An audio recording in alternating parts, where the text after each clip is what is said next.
Alright, Triple J, enough of you for a minute. It's Sunday, it's raining, it's freezing, and I'm in the shed. I came out here about 2 hours ago, went, I'm gonna get stuck into this bike, and I just spent 2 hours just cleaning up because I've been so busy that the place was a disaster. And I know I've commented in a few videos before going, oh, it's a mess, but this was a proper mess this time, and I'm still kind of cleaning up. But a couple of things on the go. I am actually going to pull the engine out of this bike today, but that's going to be for another video. But what I'm going to do is I'm going to talk to you about my last weekend.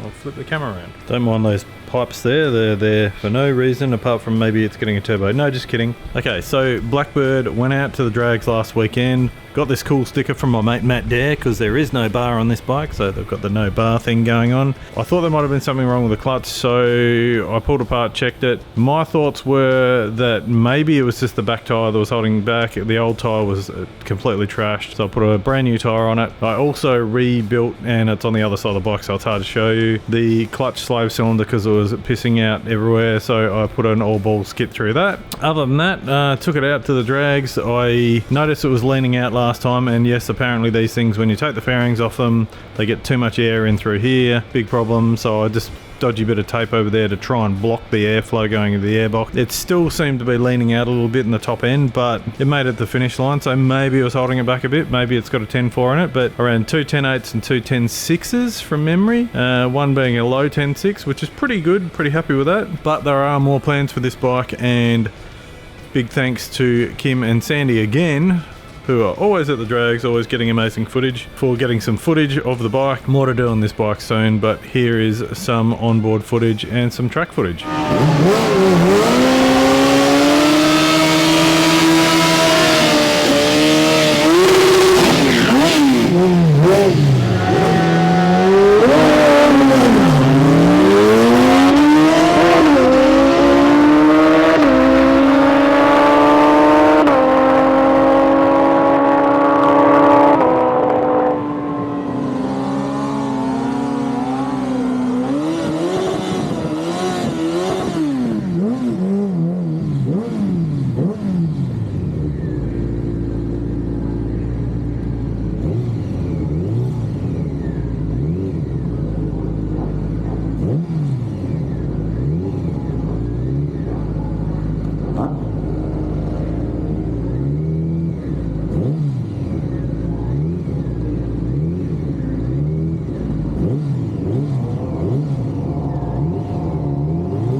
So like I said, I'm definitely going to be doing more to this bike. I actually really dig it now. It is very cool, and as mentioned in the earlier videos, memories to Tony, who owned this bike. Unfortunately he's no longer around.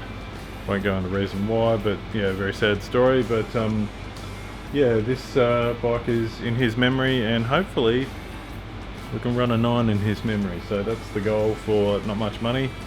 But yeah, and if you can hear this annoying noise in the background, it's because I've got the heating on in the shed because it is bloody freezing. So yeah, I'm going to get stuck into the white bike now and start doing a video about the gearbox on that, but this one can just sit here for a bit until I decide what to do next.